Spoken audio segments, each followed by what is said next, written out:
Good evening and welcome to this webinar on the art of saying no. My name is Jody Hammer and I'm thrilled to be with you here today. I am the Career Services Specialist for NPCA, the National Peace Corps Association. That's the organization that works a lot with RPCVs and advocating for RPCV issues and rights and all of that. So I'm thrilled to be here with you to talk about something that's very near and dear to my heart. And I will say I struggle with this on my own. So it's always good to come back to it and refresh myself by giving a webinar on it. So we'll hopefully all be learning here, okay? So let's go ahead and get started. What I like to do in the very beginning is just remind folks that this is being recorded and it will be available for full viewing on our online platform on the YouTube channel, and it's the playlist for Global Reentry within NPCA's YouTube channel. So you'll be able to watch it later on. I will be following up with you with some resources based on what went into today's program and some additional items that you might request, and Kim will help me to remember that. I'm very happy to have Kim Dixon here working behind the scenes and helping backstop for this. So Kim, welcome, and I'd love to have you just introduce yourself and your role, your new role with us here at NPCA. Oh, I'm happy to, and thank you for, I'm enjoying this. And my name's Kim Dixon, and I am the manager of community outreach for the National Peace Corps Association. And we're starting a big initiative to find the missing RPCVs around America before the 60th anniversary of Peace Corps, which is starting next February. So we're hiring people, and I think we've got almost everyone we need already, but we're doing an outreach and really excited about it. I also have 25 years of learning how to say no between management and consulting in corporate America, and then I'm in my own consulting company, and actually as a Peace Corps volunteer. So I'm just delighted to help. Jody has, people I've been talking with have listened to Jody's talks, and so I said I had to listen in and hear the good news she's saying. So thank you, Jody, for this. It's very positive. Well, thank you for being here, and it's a privilege to be here with all of you today. So before we start talking about really the art of saying no, and it really is an art. It's something that you need to practice, and you'll become more comfortable, or shall I say, maybe better said, less uncomfortable with doing the more you practice it. So before we get into that, I just want to invite you all throughout the course of this session tonight to enter any of your questions in the chat box, and Kim's going to be great about letting me know when there are questions there. I try to take questions throughout only because I feel like it's more interactive. I don't really like just waiting until the very end. That said, we don't have a ton of slides, so we are going to have some time at the end to actually even do some mock examples, right? Some role plays, which I'm sure you all love those. And I would invite any or all of you to really step up to the challenge and volunteer to be one of the, role plays to actually practice. And then we'll debrief it and maybe give some other suggestions as well, so that we'll all get more comfortable in the process. So that's what tonight looks like. And please let me know if you do have questions, or if you need me to go slower. There are some on the participant panel. There's some little icons for like moving too fast, go slower, or things like that. So be sure to weigh in with any of those as well if you so choose. So let's go ahead really briefly and just describe for you the Global Reentry Program. I know many of you, it sounds like, have already participated in my programs, so you've heard this again and again, and I've stopped saying it in many of them, but just very quickly, the Global Reentry Program is, there's 4 pillars of the Global Reentry Program. And I focus mostly on the career services pillar. That is my specialty. That is my love, my passion. I worked before this role. I was with Peace Corps headquarters in I managed their career center back when they had one, and loved that job as well. And it's very much what I'm getting to do now. So I feel very fortunate to be on board here with Global Reentry, as they've really picked up the ball and continued to the commitment to doing these kinds of career workshops and assistance, because it's vital that we help you, the RPCVs, who've given us and the world so much. So it's exciting. It's an exciting place to be at this time. So the second pillar, and I do work some in the education area as well, trying to connect RPCVs with different institutions that offer special scholarships, like the Coverdell fellows programs and things like that. We've done some really I think some really good workshops, webinars with SIT, with American University, with some really of our strong partners, and they've done a great job on many different aspects on like grad school, and how to decide if and when it's right for you. The third pillar is really the well-being, and that's more tips and resources for your emotional well-being, and offering emotional support. I mean, many of you have been evacuated, and that was obviously a very traumatic and trying experience, not to mention coming home in the middle of a pandemic where you can't even see people, and that's really isolating. And so really we're working on getting that one built up as well.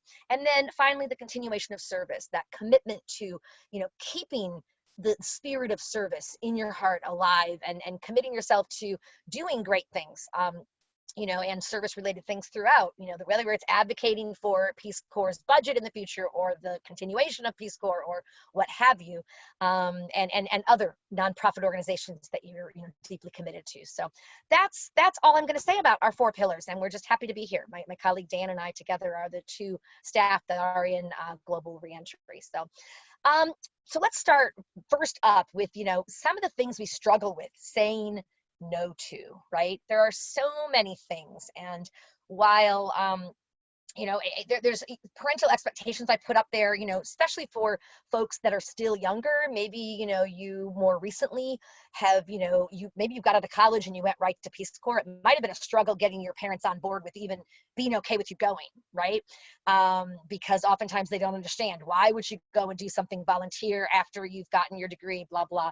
So there's definitely that one. But even before that, the parental expectations related to sometimes college. For some people, maybe they're not even interested in really going to a traditional 4-year college, but their parents have just always assumed they would, and they've saved money for them. And, there's this guilt, there's all this, stuff. So parental expectations, partner expectations, that could be, all those kinds of things. But as well, it's really hard to say no to friends, right? That's sometimes the hardest. These are your friends, your soulmates, you're like really, close friends. So when they ask for help, you obviously want to be able to help. But sometimes, maybe that becomes too much, or maybe the request is too big. They're asking you to develop some huge website for, their business or whatever, and you just don't have it in you to do that right now. So how do you say no without compromising, that trust and that, commitment, right? I think a lot of us get into the struggle a lot more when you're talking professionally as well, right? So work requests from your colleagues, from your supervisors in particular, right? It's even harder to say no to your boss, right? This is your boss. This is the person that hired you. Of course you have to say yes, or so we think, right? So, and we'll talk about that, and we'll talk about how to address that and how to professionally say no. And it is important to sometimes say no, as I said. But sometimes it's saying no to opportunities, right? It could be an opportunity, a fun opportunity. Oh, your best friends are going on a ski trip, once the pandemic lifts, to Steamboat Springs, Colorado. They want you to come along, and and you would love to go. So you might be guilted into it. You would love to, but you just can't, because right now you have other things going on and priorities, and it will make you feel extra stressed. So things like that. It doesn't always have to be like work things that you don't really want to do, or that kind of thing. It sometimes is saying no to really fun things. You've got to balance and learn what you can say no to, and what you can say yes to. Even more so, career opportunities. And for example, a job offer, right? And this is where, when I talk to clients, and I work with clients, a lot on, looking at, okay, so I've interviewed for this job. It went really well. I think I'm going to get it, but my gut is I feel like I have to take it because, I can't really say no. I mean, I don't have another job offer right now, but, it's not, it's not really what I want to do or whatever. And so you may say yes for the wrong reasons, right? And so we can talk about that as well. And there's obviously the fine line of, you are unemployed, coming back from a pandemic, you've got to get something. You might have X, amount of dollars in the bank or not, where it's getting way down and you need to take the next thing. And then you approach it with an open mind and you do the best you can while you're continuing to look for that better fit. But yeah, so it's hard to say no to a lot of these things, right? Even special like leadership opportunities, right? I'm sure many of you have been, asked to join some honor society or some at work. You were on a leadership, I don't know, steering committee or something like that, where it's a real honor to be on that. And that's great. And yet, you took it because you felt guilty not. And it wasn't something that you really could put on your plate. Maybe you had a lot going on in your family life, right now. And you talk about work-life balance and all those kinds of things, which we will talk about tonight, and how important that is as well. So I'd like to ask you, and we have, a small group here today. I'd like to ask you, is there any other things that you might have struggled to say no to, like in addition to what I'm saying here, or maybe an example of one of the topics that I've put down here? If you would be so kind to share that with the rest of us, that would be great.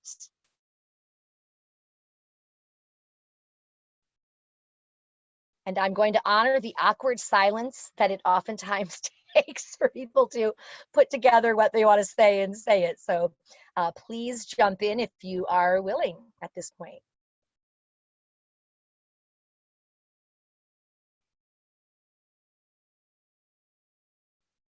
All right. Well, I'm going to go on and I'm going to challenge you to share something in the next one if there's something that does resonate with you, and you can also put it in the chat box, because Kim is diligently looking at the chat box and seeing what's coming in there. Sometimes people aren't as comfortable maybe unmuting, and that's absolutely fine. Maybe you have background noise or whatever. So so those are some of the things that we struggle with saying no to. Was there anything in the chat box, Kim?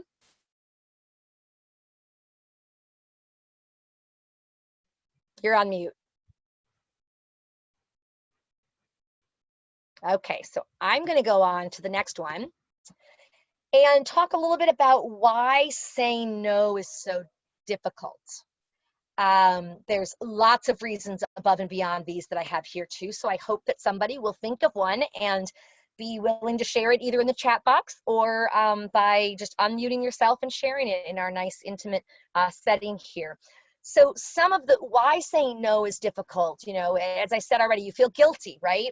You don't want to let people down, your loved ones, be it your loved ones or your boss or anyone, right? I mean, most of us want, like many people are people pleasers too. You definitely want to always please other people. And so to a fault, it becomes not pleasing yourself. And so we'll talk more about that, but that's one of the other reasons for saying no, why it's saying no is so difficult. But it also comes down to missed opportunities, right? So it could be, oh, I'm going to miss out on this great event or this leadership opportunity. It's such an honor they gave it to me, or, that's, it's an opportunity to grow that could help me in my future. So there's a lot of, those kinds of, fears or guilt, right? Sometimes it's a fear of repercussions. Oh, I can't say no. They wouldn't trust me anymore. They wouldn't give me my work. They wouldn't promote me. They'll lose faith in me, all of those kinds of things. But as well, you have difficulty setting boundaries, and that's a really tough one, right? Setting those boundaries and then keeping them, right? Many people learn about setting boundaries and they kind of set them, but they're so malleable, right? I mean, they're just not really firm ones, and you really want to work on having a firmer boundary. If you set your boundary that you're available at any and all times to your client, if you're doing consulting or something and you're just absolutely, like you had your hours showing as, 8 to 6 or whatever it is, but you're always available when they, reach out to you in the middle of the night, well, that's a precedence, right? and you don't really want to do that either. So obviously a lot of it too is just that desire to help. I mean, I think RPCVs by nature are helpers. We want to help. We want to make a difference, clearly. That's why we did Peace Corps, right? So a lot of times it's vetted in that. It's very difficult to say no because you truly want to, and you know there maybe needs to be a change in this. So any other ideas on why saying no is so difficult for you? Yeah, Jody, we had several people, and really since it's such a small crowd, Kathleen and Carlotta, why don't please unmute yourself and share? If you're willing to, that's great. Uh-huh. Hi, this is Kathleen. Yes. Hi, Kathleen. So I think one is just the opportunity to try something new that you wouldn't have had, may have not come your way otherwise, but also you want to make sure, I've always felt like I was appreciating the person who thought of me and took the time to ask by saying yes. And if saying no would seem like you didn't appreciate their effort. Gotcha. Yep, very good. Thank you. And Carlotta, would you like to share? Hi, can you hear me? Yes. Uh-huh. Okay. I was in a position where I was in law school and I was voluntarily told that I was going to be the president of an organization. So I guess sometimes it can be group push where you're being forced to do something even though you have said no. And so then eventually having to go back and say, hey, I said no from the beginning, and so now I'm stepping down. So it's instead of, standing firm, you kind of just say, okay, fine. So that's happening. Yep, that's a good one. Thank you for sharing that. And Shakira, did you want to comment?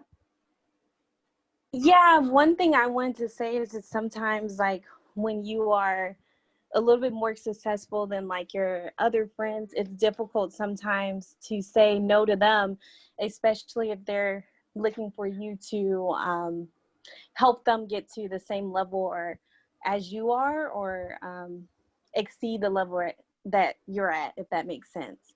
So so it's been difficult for me, to say no to like friends, especially when they're trying to like ask for help or need help or whatnot. Right. No, that's a great example. Thank you so much. Thank you, all of you. It's so nice to just hear people for a change and have a dialogue rather than reading the chat, which is okay too. But when we have a nice small group, I feel like it's easier to do this, and it's nice. So, Jody, so great. I'll add my point. Yeah. So I think especially for recently returned Peace Corps volunteers, we struggled so much over there to get the credibility and the trust and the limitations, because we aren't supposed to be in charge. Our job was to facilitate other people. And you come home and you're just like, have this wild, oh my God, I can speak the language. I can understand what's going on. People want me to do this and that and take this leader position and sign up for this. And you're just so gung-ho. And I think you have to be really careful then because, you just, you have your life to continue with. So I think that for me, that was a big struggle. And I absolutely agree with what you're saying, Kim. And I think also coming back from Peace Corps, where you are living and working and you are so immersed in your community and the work, that it's definitely not your typical, oftentimes, boundaries of, oh, my personal life and my work life. It's all together. So I think separating that and kind of coming back and realizing that, okay, I do need to take time for myself to feel grounded, for myself to, not have downtime, so that I'm not always extremely stressed and running from one to the other and making mistakes and, all that kind of stuff. So absolutely. Those are really great things. Thank you, everyone, for sharing them. So we've talked about why it is, and then let's talk about why it's difficult. Why is it important to say no, right? And I have some items here that we'll go through, and then I would love your own additions as well. And, some of them I've already mentioned in passing: the health risks of taking on too much. People who struggle, there are, studies that show that people who struggle to say no, right? You're yes people, you're people pleasers, all of that, tend to have less health. They're less healthy. There's more health issues and depression even. So it definitely has some serious ramifications it can have. So knowing that it's important for that reason, that you want to have your health so that you can enjoy and be healthy and do what you want when you want and all of those. Also burnout, which is obviously very related to our emotional health, right?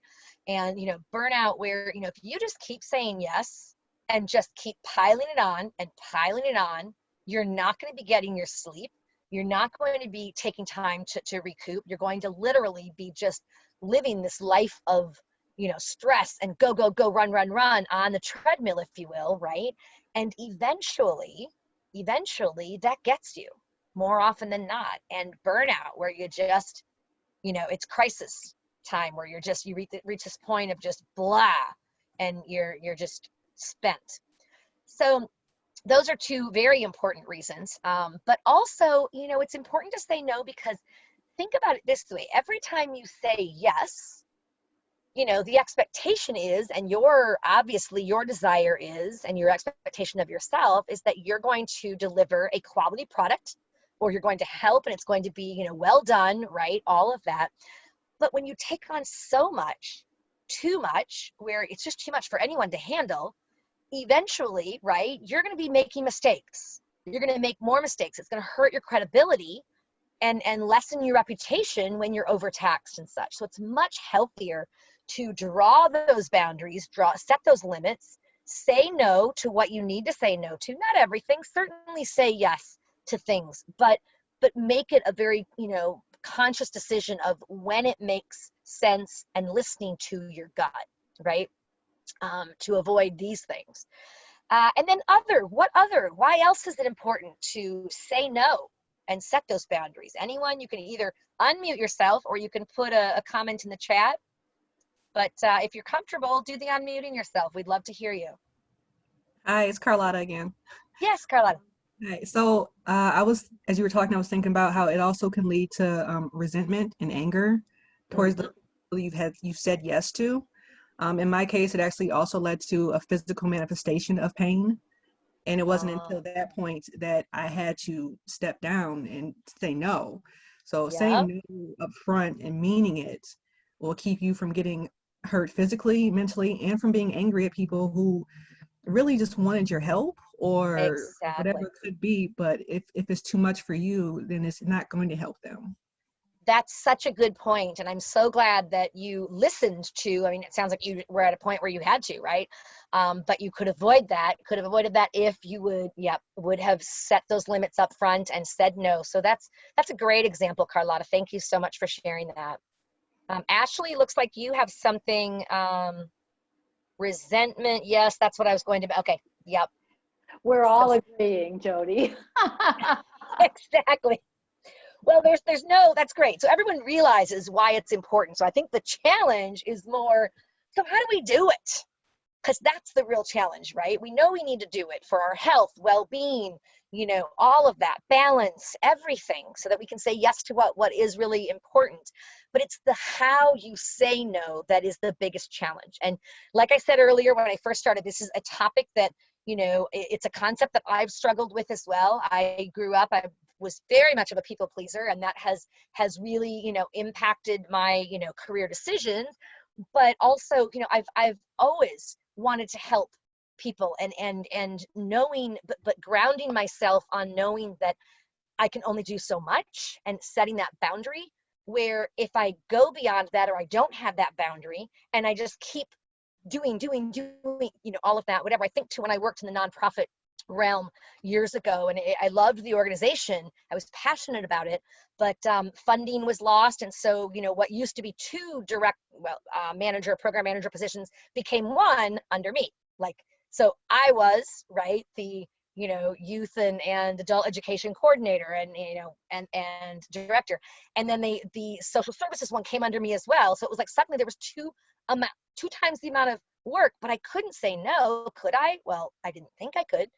And I didn't. And there were very serious ramifications for myself in terms of my own health and well-being. My body just couldn't continue after, a certain period of time. And it's so important to listen to that up front and to try to avoid that up front if at all possible.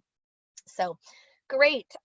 So let's turn our focus then. We know, what kinds of things we have difficulty saying no to. We know, why we struggle and why it's important. So let's really focus now on how do we do that. So before we go to the next slide, I would love to ask any of you, do you have not a secret weapon, but like, what's your approach to saying no? When somebody asks you something and and you really can't or don't want to take it on, you don't feel you can realistically do it, how do you say no?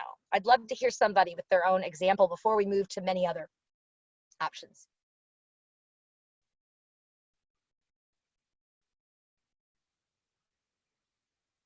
This is a big one, I know. But you are all RPCVs and very up for the challenge. Jody, this is Kathleen. Yes. I think where I have felt most success or most comfortable in saying no is when I've been able to describe to the person how I don't think I would be able to meet my expectations in accomplishing whatever the objective was effectively enough.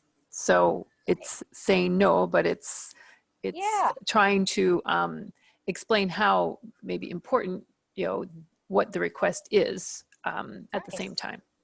Absolutely. That's great. Thank you so much, Kathleen. That was great. All right. This is Ashley. Yes, Ashley. I'm normally I'm a yes girl, and just saying no is something I have a hard time doing. But I find that I feel most grounded. Not necessarily saying this is the right way to do it, but when it works for me the best is when I have some sort of excuse, some sort of alternative that like I actually did have something previously planned or I already said yes to something else. And so that's like a fallback, not necessarily a strong decision, but that's what I normally do. But it gets the point across that you can't. And I think that sounds like a realistic one as well. Excellent. Anybody else?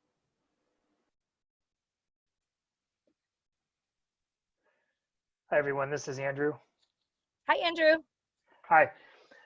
Yes, for me, I'm also a person that has trouble saying no a lot of the time, but I think what works for me, and well, especially if you're, sincere about it, if you have to say no to something or, say no to a position or an activity, then you can ask questions that signify that you are still interested in the general activity or topic, if you really are, if you're, really genuine and you're really interested about it.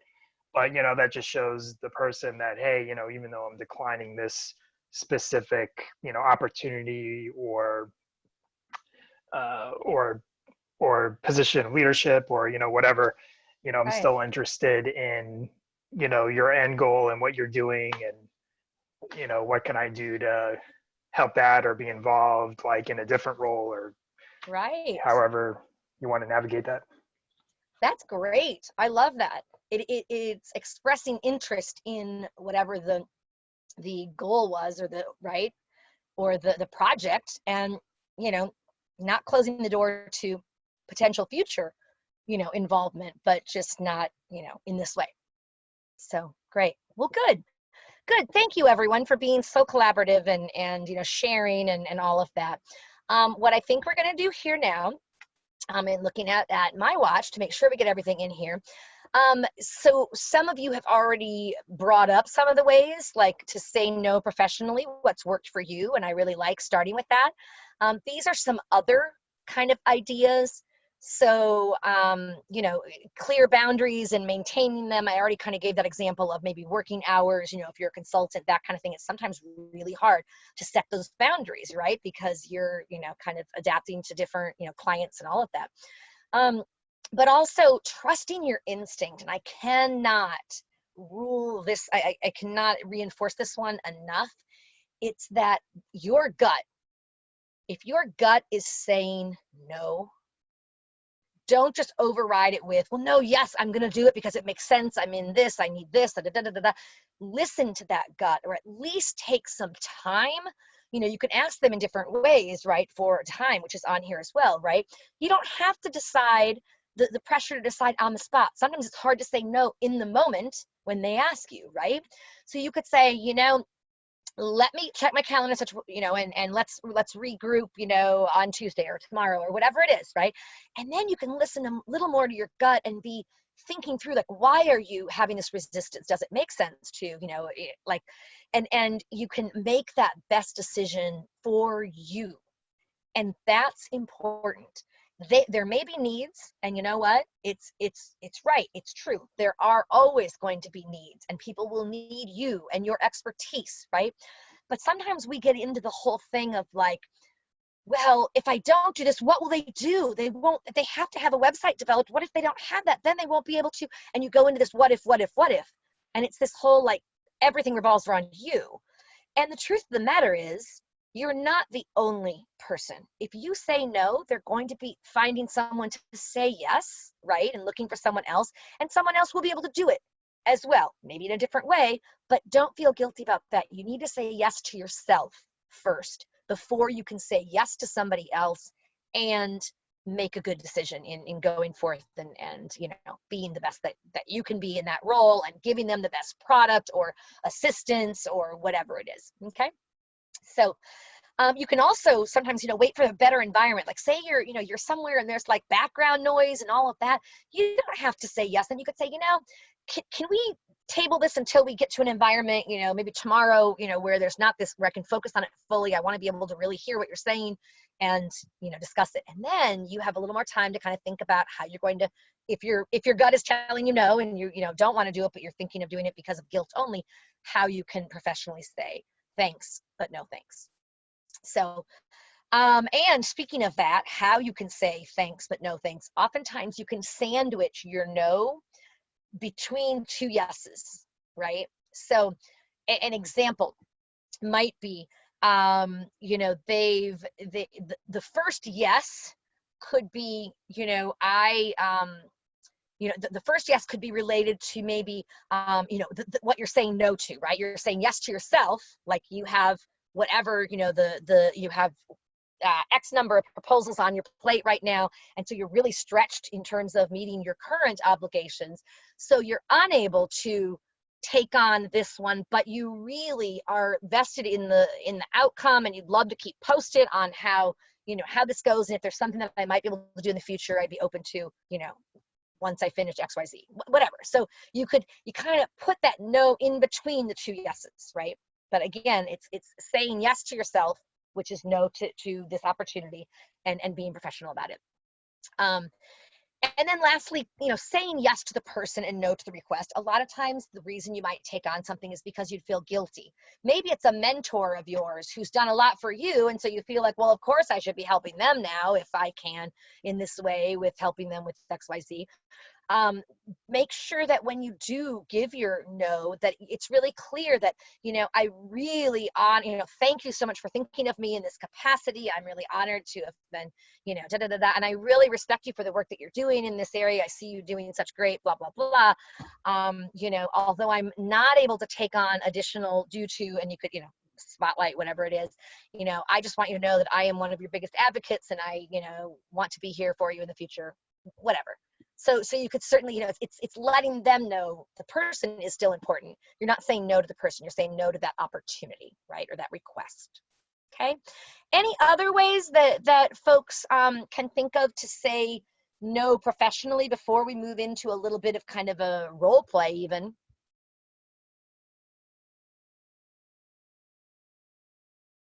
Feel free to jump in if you have another one to to add?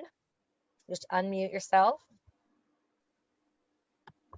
Well, Jody, so I had a consulting business for quite a while, and I would feel so guilty when people would, you know, ask me to add this or add that.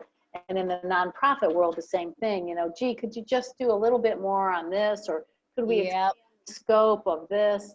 And, you know, it worked so well, and it lowered my blood pressure so much to be able to say, well, two things. If it was in, you know, if it was a contract, to say, yes, and let me send you what the additional bill would be for that. Right. That's such a great thing. Right. If you're in that position.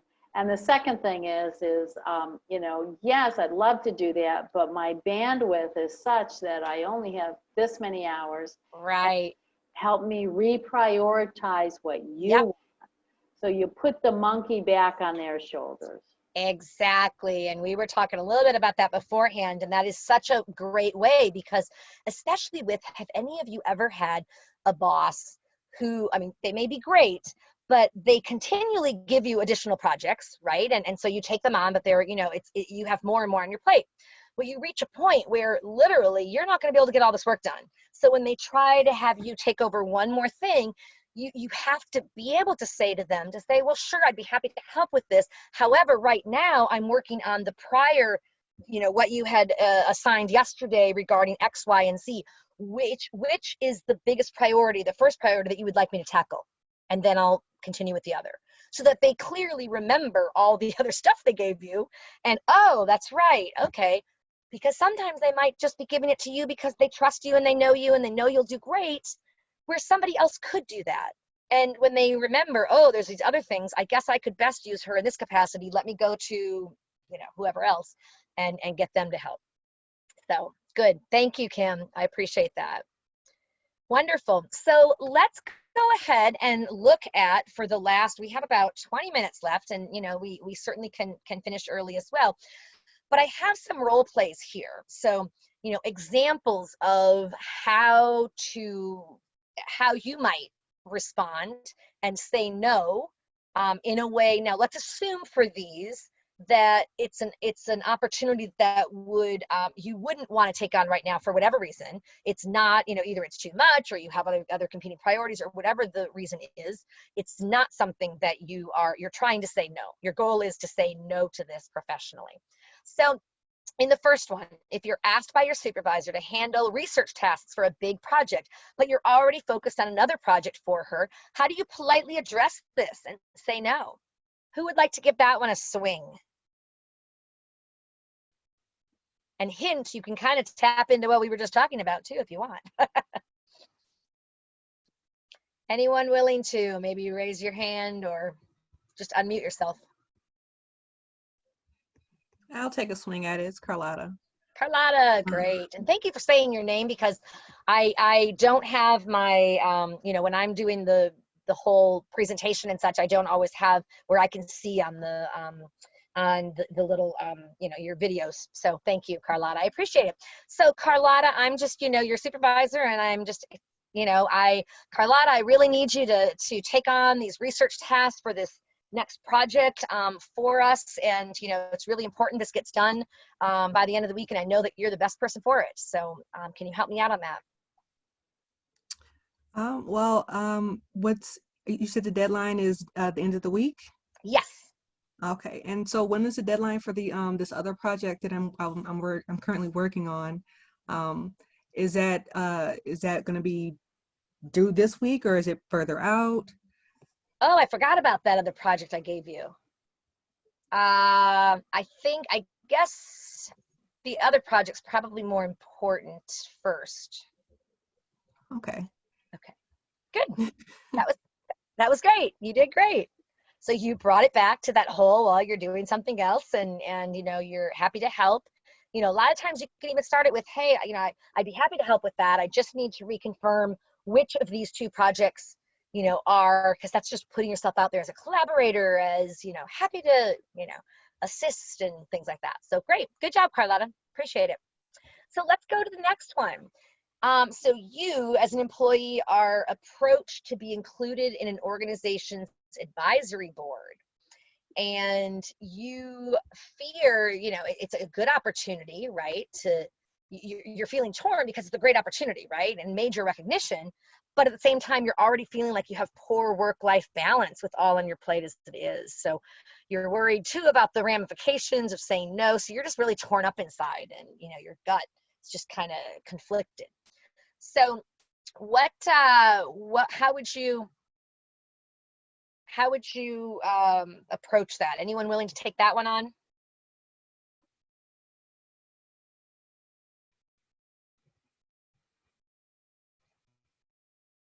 Carlotta's off the hook for a moment. Thank you. Anyone else willing to step up?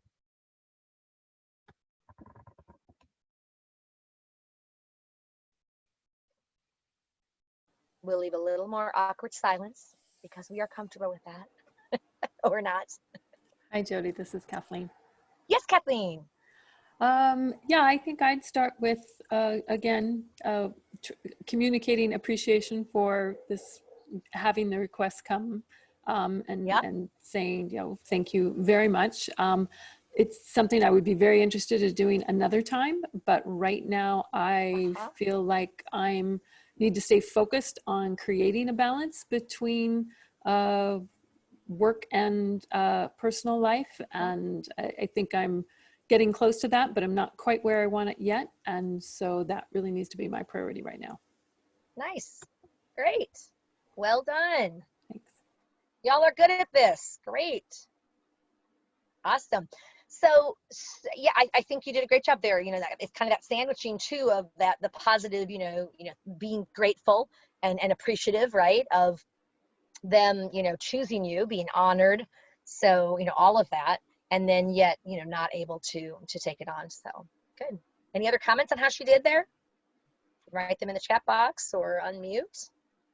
Jody, I thought that was really good. I think that the one point that you're trying to make here is that the challenge is the opportunity that would look so great on your resume.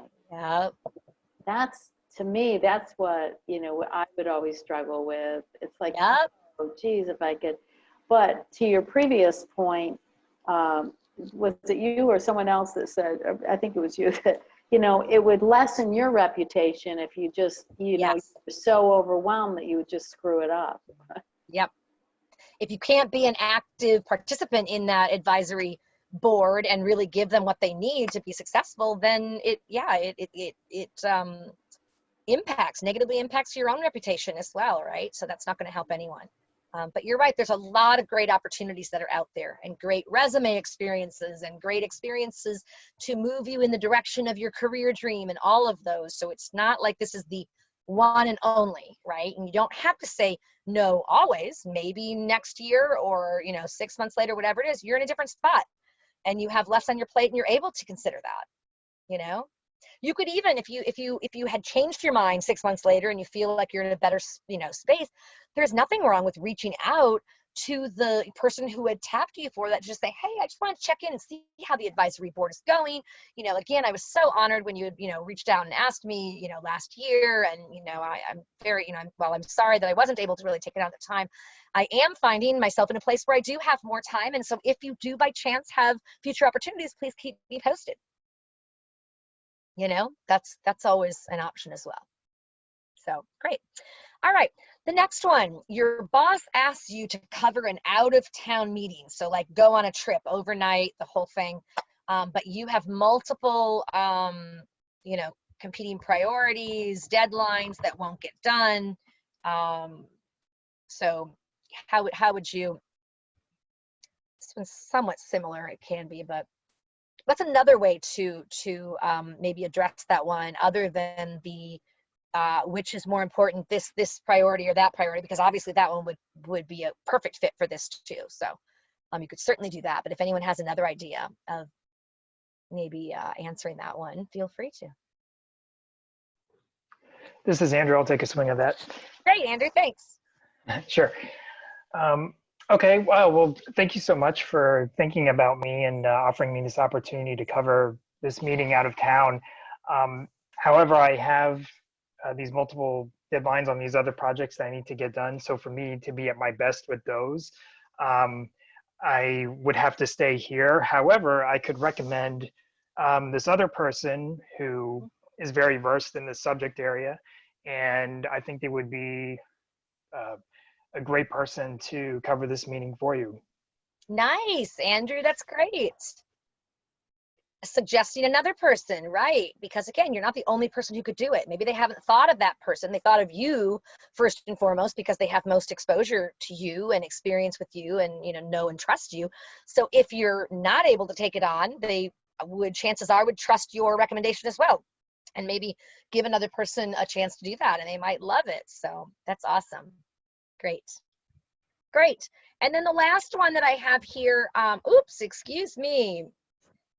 You are skilled in media and video production, website creation. So a good friend of yours, now sometimes this is the hardest, right? Approaches you and asks if you might create her organization's new website in a tight deadline after their contractor fell through. So asking, it's like a free kind of, favor for a friend. The problem is you have 2 major interviews to prepare for and, need time to focus on your job search and all of that. How might you respond to your friend without putting them off, but saying yes to yourself and no to their request? Anyone want to take a swing at that? Ashley, I can try this one. Ashley, great, thank you. Yeah, so I'd approach it with the assumption that my good friend will care about my personal sphere and also professional life. So I would probably say that I'd say I'm sorry, but with the tight turnaround, I have a few really important interviews for my own job that I have to handle. But I could also recommend someone to help you with the website, and then in the future, if you give me a little bit more time, I can be happy to do X, Y, and Z for the website, and that because it would continual work. Great. What do people think of that response? You can do the thumbs up, or I liked that. That was great. It was saying yes to yourself. And, no to not the person, but the actual, the work, right? And you're absolutely right. With a friend, it should be the situation. They obviously know even more about your personal, life and your work-life balance and need to, like keep that or whatever, or your other priorities and your need to get a job and all of that. So that's really great. And you're saying yes to the future too. Yes. You're not saying no, you're just saying, hey, can't do it now, but call me again. And maybe they'll be a little bit more courteous about the time commitment. Exactly. No, that's a really good point. Just the, saying yes to the future and, not shutting it down forever, but just right now I can't take it on. So great. So at this point, what I really want to do, and this is great timing, I just want to open up the mics as well. I just want to spend a little time on Q&A. What questions do you have for me, for each other, about, just the topic, of saying no, comments, anything. We have about 10 minutes, so.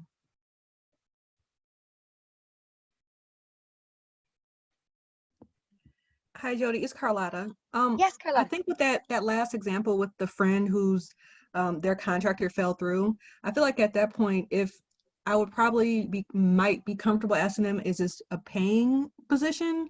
Especially since I'm trying to get a job. So if you were willing to pay someone else to do something for you, then it shouldn't be a problem for you. You scratch my back, I scratch yours. You are asking me to do something for you on a short schedule. And I'm looking for a job. Why not just offer it to me that way? Carlotta, that is such a great point. Thank you for catching that, because you're absolutely right. If their contractor, i.e. signifies they were being paid, right, fell through, for you to say, oh, well, thanks for thinking of me, are you seeing this as a paid, taking over the contractor, role and doing this as a paid thing as my, as a short-term gig? That is absolutely fine to ask, and they should be able to. If they were going to pay somebody else, why wouldn't they pay, right? Now, a lot of times what happens is it's not that they had the money to pay, and it's, hey, we're trying to get this nonprofit off the ground. We don't have any budget yet. Would you be able to do XYZ and and, you know, help them? And, you know, maybe you're tech savvy and you are helping them in different ways, and it can just sometimes bleed into more and more. While that can be a great experience for you for your resume, because obviously your resume is not just your paid experience, it is important to keep those boundaries too, and be healthy about, you know, what you do take on and what you say that, you know, say yes to yourself and say no to somebody else. So great. Awesome. Any other questions?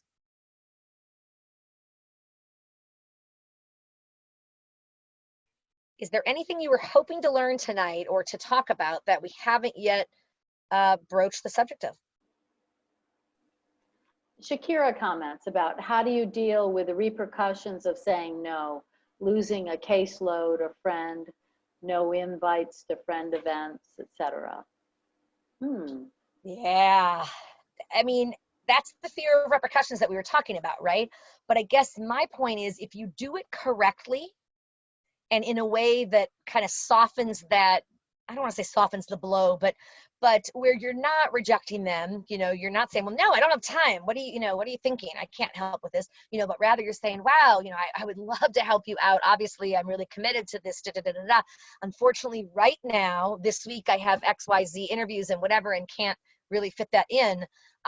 But would be happy to talk to you at the future. You know, hopefully you're going to avoid that, right? That they're going to just ghost you, or, you know, they're going to understand, because hopefully, you know, anyone, if you describe, you know, why, you know, you are respectful and you describe why you can't take it on right now, but maybe in the future there might be some whatever. It shouldn't be a thing where they're going to be so upset they're not going to invite you to their parties and whatever. Now, sometimes does it happen? I'm sure it does, because sometimes people can be petty or can just misinterpret or whatever. But hopefully, I would say, you know, more often than not, I would hope that you setting positive boundaries for yourself is not going to be interpreted as a malicious act against somebody else. Kim, do you have any thoughts on that? No, I think, you know, to me, the word respect comes into play. Mm-hmm. And I think that, you know, if your friends respect you as you do them, and you've told them that, you know, it just isn't going to work for you right now, they should respect that. And if they don't, I guess I might, you know, question the friendship or whatever going forward. Yep. And I see that's a good point too. And I see, Morgan, you brought up a really good one, right? What about no's for bosses who make requests outside of professional tasks, like house sitting, dog sitting, dropping off something, stopping by an office for mail, you know, those kinds of things. Yeah. I think that's a very good point. I mean, I think with your dropping off something, I'm assuming you mean this is not like, oh, I have this package that has to be delivered to this company and you're my personal assistant or my, you know, whatever admin person. And that might be more realistic that you would do that as part of, you know, your job. But this whole dog sitting, house sitting, you know, I mean, I've known people who've put out there, if people are interested, but not like, you know, this expectation that you would feel like you have to do it. And for that one, for the house sitting one, you know, maybe, you know, if you might be in a position to say, you know, while I myself am not able to do the house sitting due to my own pet and my whatever and some other, you know, commitments that I have, I'm wondering if you're interested in considering a returned Peace Corps volunteer. There are many who are willing to, you know, and you know, whatever, sit, you know, for some, you know, house sit or whatever. Now, whether or not it's for money, sometimes with Peace Corps volunteers, many times it's, hey, you can stay here. I'm going to be gone for a month, or sometimes it's even longer. They have a 3-month assignment and they want someone to live in their house and just so it's lived in and take care of it. And it could be free, right? You're house sitting. Maybe there's a pet that's involved that you're taking care of, you know, a dog or something or whatever. But that can be a really good free gig for an RPCV that would allow somebody from maybe the West Coast to get out here to DC and be able to be here without, you know, taking on a big, you know, rental, you know, lease and things like that. So you could always maybe offer up those kinds of things. Yeah, I don't know, Kim, any thoughts that you have to, but I know it's hard because they're your boss, right? But that's clearly not in the scope of work to be expecting you to house sit or dog sit or, right?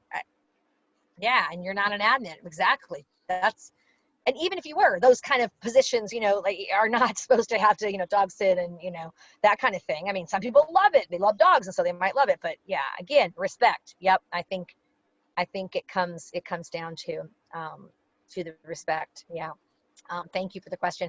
And Andrew, thank you for bringing up this one, because how about saying no to multiple job offers?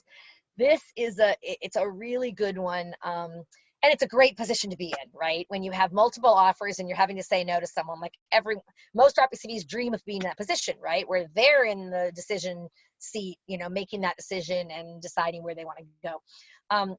So, obviously you would, saying no to multiple job offers, like if you have multiple job offers and you go with one and then you have to say no to the others, right? That's what I think you're talking about, right, Andrew?